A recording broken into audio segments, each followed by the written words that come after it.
Okay, so hello. What I'm doing here is using the FHIR Converter Liquid Visual Studio tool. And what I'm trying to do is I'm trying to add insurance. So I'm trying to add the insurance segments from the HL7V2 right here. Um, and the template default does not include a coverage resource. So I'm trying to basically add coverage.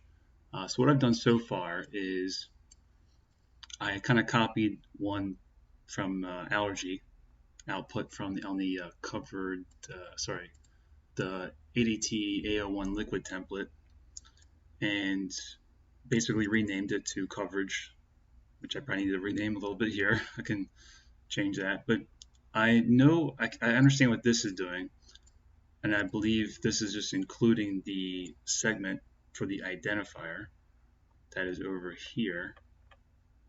So what I did so far is I created two new items. I created an ID liquid template for coverage right here, and I included these values up top. I'm not sure if this is correct. I believe these are the values you want to capture from HL7, or these are the ones that are for identifiers only. So that's a question I have.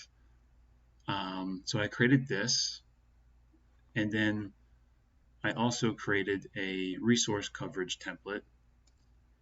So if we go to resources, I created a coverage.liquid template for the resource. And so far, this is what I have. I have ID for the URL, the ID. I have an identifier for IN12, and these mappings are from hl7.org. If I go to hl7.org, and I go to coverage, mappings, I basically looked at this, and also pretty self-explanatory, some of the mappings are here.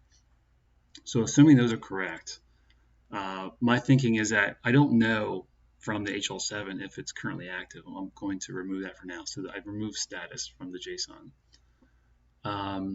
But so far what I have is I have, identifier, I have to change the code system, type, coding is going to be pulling from that IM18 value, the subscriber, set patient, ID reference, subscriber ID, IM136, reference patient, relationship right here. This is some logic I'm trying to figure out about self-pay because it's not always going to be the word self or self-pay, so I have to figure out different options there. But this is kind of something I'm going off for right now.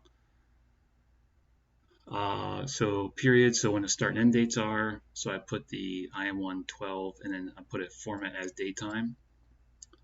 The payer value, so this is basically the value for the payer is coming over from IM12. So Medicare.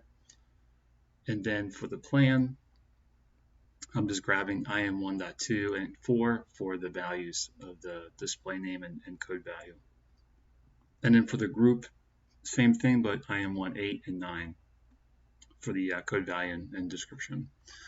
And that's pretty much all I do. And when I run this, it does work. Let's see what else. If I scroll down to the insurance stuff.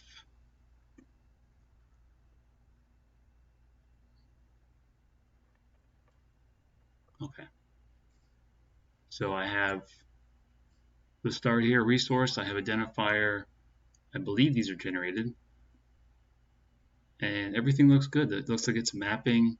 I just don't know if this is correct or not. I think that's the biggest question I have. Is like I built it, but I don't know if it's going to work when I take a whole bunch of ADTs and start sending it. That's my only concern. And then I went and push these changes to my registry, my custom registry. And then when I run these, I can confirm that they do work. So as an example, basically, I run the convert data I added an IM1 segment here, and it does convert it and adds those values. And then when I do the call, it does pull back from that resource. So yeah, that's pretty much what I've done so far. I have not ran any more than a few messages, but so far it seems to be working. I just don't know if the template structure is correct and if it's viable for large amounts of HL7 messages with different types of insurance information. Because my only concern here is that this, has multiple types of insurances, so it creates multiple, parts of the resource in the bundle. And I believe that's okay, but that's my biggest question now: is this actually the correct way of doing it? Did I do this portion right? Which I think I may have missed a few things. There's not very much logic to it. So any help or any guidance would be great. Thanks.